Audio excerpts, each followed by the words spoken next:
Est-ce qu'un simple soupir peut être un péché?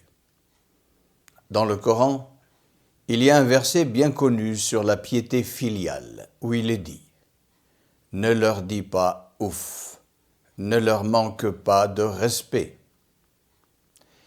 Mais en réalité, si on creuse le sens linguistique, ouf n'est même pas un mot.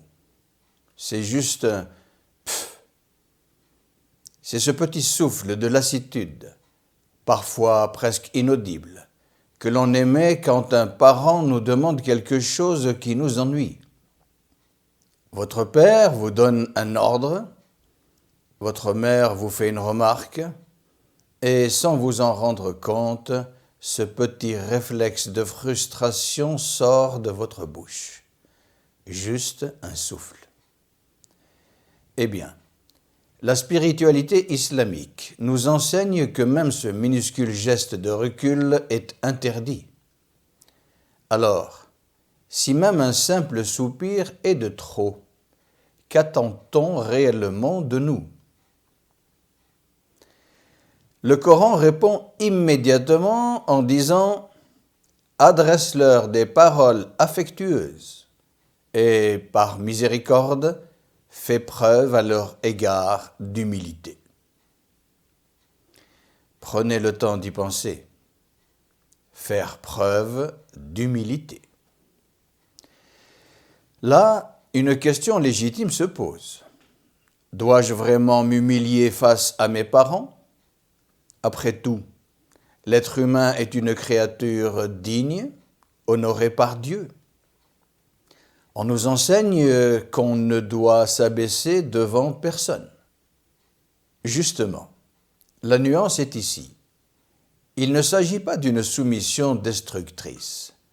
Il s'agit des situations du quotidien, de ces moments de friction où nos opinions se heurtent aux leurs. Exécuter ce verset, c'est accepter, par amour et par respect, de mettre son ego de côté. C'est savoir se taire, même quand on est intimement convaincu d'avoir raison. C'est refuser de rentrer dans un débat stérile, même quand on voit que nos parents se trompent. C'est accepter d'abonder dans leur sens, même si leur vision des choses ne nous convient pas. Mais attention, comprenons-nous bien.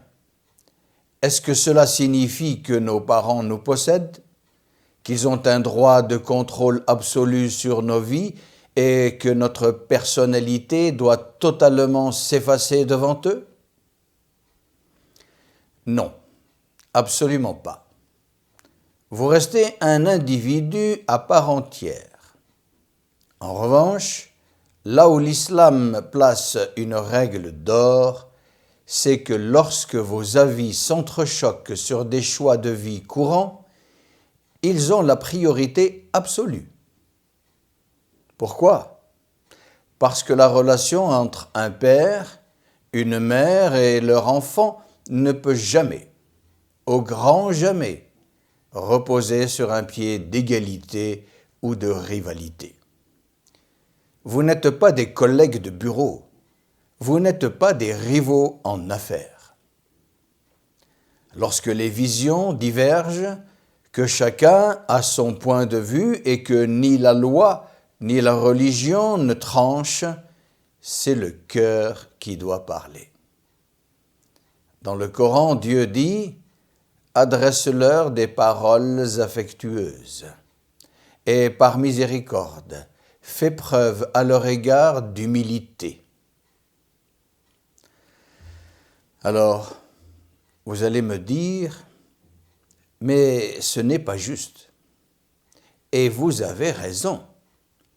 Évidemment que ce n'est pas juste au sens strict du terme.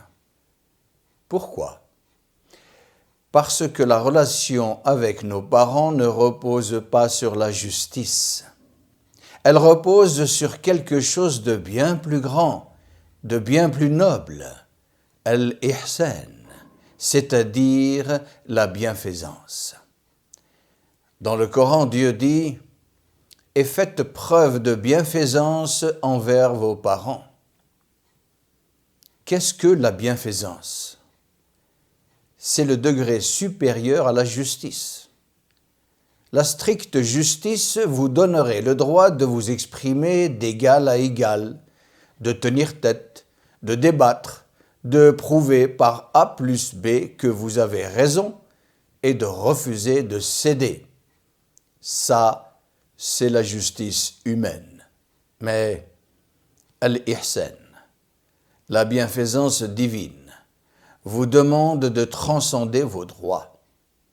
Elle exige de vous que vous alliez dans leur sens, que vous préserviez leur cœur avant votre ego et que vous restiez malgré tout à leur écoute. Parce qu'au fond, préserver leur paix d'esprit vaut bien le sacrifice de nos petits débats quotidiens. Abu Huraira, un compagnon du prophète, béni soit-il, rapporte ceci.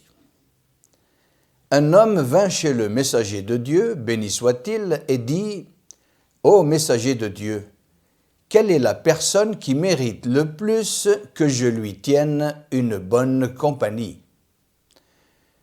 « Ta mère, répondit le prophète. Et qui d'autre après elle? Ta mère, répéta le prophète. Et qui d'autre après elle? Ta mère, répéta-t-il encore.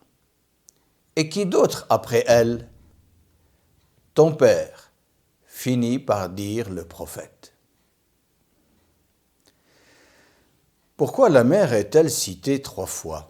Les savants de l'islam, comme l'imam al-Qurtubi ou l'imam al-Nawawi, expliquent que cette répétition par 3 symbolise les 3 grandes difficultés spécifiques que la mère endure seule et que le père ne partage pas.